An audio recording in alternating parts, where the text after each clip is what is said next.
गिनती नहीं बल्कि डिजिटल मैपिंग और डेटा क्रांति है। आज जनगणना की शुरुआत देश के प्रथम नागरिक राष्ट्रपति द्रौपदी मुर्मू के रजिस्ट्रेशन से हुई। जनगणना अधिकारी आज राष्ट्रपति भवन पहुंचे और वहां उन्होंने राष्ट्रपति का नाम औपचारिक रूप से दर्ज किया। इसी प्रकार से उपराष्ट्रपति सीपी राधाकृष्णन और प्रधानमंत्री नरेंद्र मोदी का भी आज जनगणना में रजिस्ट्रेशन किया गया। इसके अलावा गृह मंत्री अमित शाह ने भी आज अपना नाम जनगणना में दर्ज करवाया है। इस बार लोगों को खुद अपनी जानकारी ऑनलाइन दर्ज करने की सुविधा भी दी गई है। ये कैसे कर सकते हैं आप, मैं आपको आगे बताऊंगा। सबसे पहले आप इस आंकड़े पर नजर डालिए। ये आंकड़ा आप देखिए कितना है। यह है भारत की जनसंख्या 147 करोड़।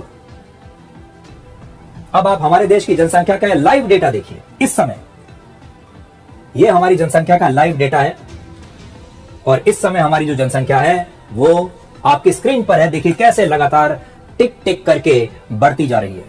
147 करोड़ से ज्यादा हमारी जनसंख्या अब हो चुकी है। यह है हमारी इस समय की, जब आप देख रहे हैं, इस समय का लेटेस्ट डेटा हमारी जनसंख्या का। इस आंकड़े को सिर्फ पढ़ने में ही आपको बहुत समय लग जाएगा। यह संख्या अफ्रीका के 54 देशों की कुल आबादी से थोड़ी सी कम है। यूरोप के 44 देशों की जनसंख्या से यह लगभग दुगनी है। अब सोचिए, इस पूरी आबादी को एक एक करके गिनना है, यानी शुरुआत 0 से होगी और 147 करोड़ के आंकड़े को पार करना होगा। इस बार जो जनगणना है वो 2 चरणों में होगी, 2 फेजेस में होगी।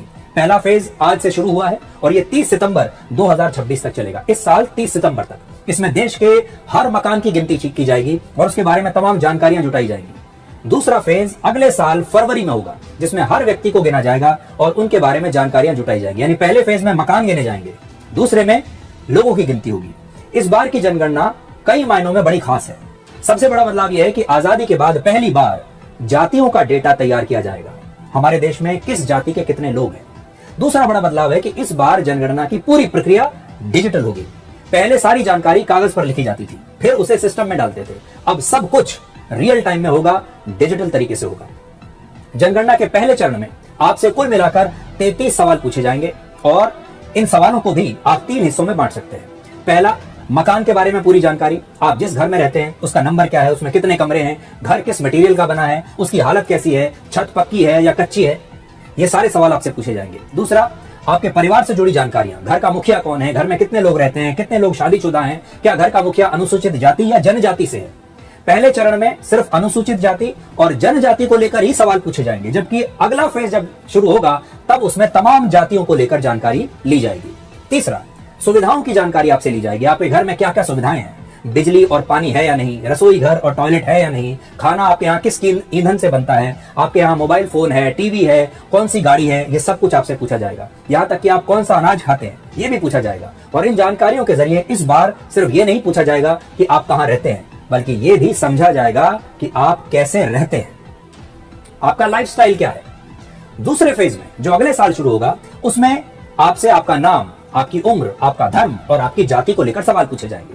आज आपको ये भी बताना चाहते हैं कि इस जनगणना के दौरान कोई भी आपसे आपके बैंक के डिटेल्स, आपकी हर महीने की कमाई या आपके पैन कार्ड जैसी कोई जानकारी नहीं मांग सकता। और अगर कोई आपसे जानकारी मांगता है तो आप ये जानकारी उसे न दें।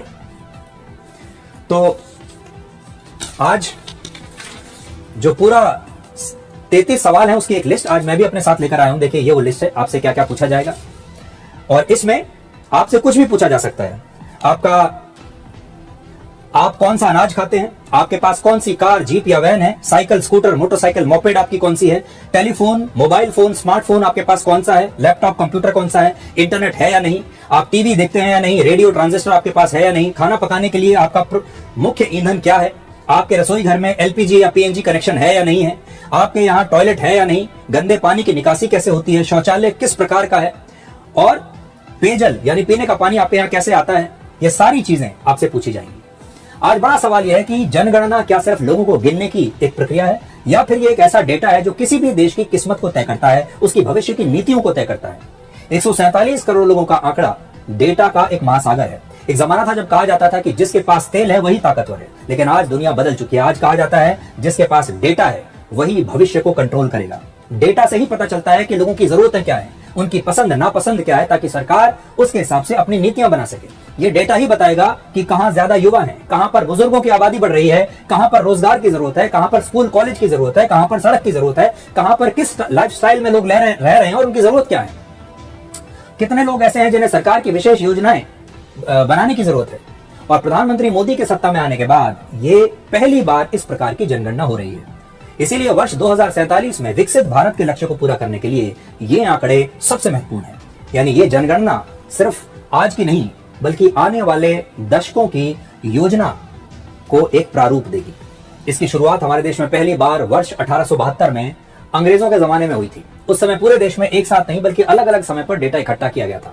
लेकिन फिर वर्ष 1881 से पूरे देश में संगठित तरीके से हर 10 साल में एक बार जनगणना होने लगी। लेकिन वर्ष 2021 में कोविड की वजह से ये टल गई थी और तब से लेकर अब तक हमारे देश में जनगणना नहीं हो पाई। समय के साथ जनगणना के सवाल बदलते रहे हैं। जैसे आजादी के बाद 1951 में जब पहली बार जनगणना हुई तो उसमें राष्ट्रीयता और जमीन का मालिकाना हक इस प्रकार के सवाल पूछे गए। 70 के दशक में उसमें रोजगार और माइग्रेशन जैसे सवालों को शामिल किया गया। इस बार नागरिकों को एक नया विकल्प भी दिया जा रहा है, जिसमें आप खुद अपनी जानकारी ऑनलाइन दे सकते हैं। इसके लिए आप स्क्रीन पर दिखाए गए इस लिंक पर लॉगिन कर सकते हैं।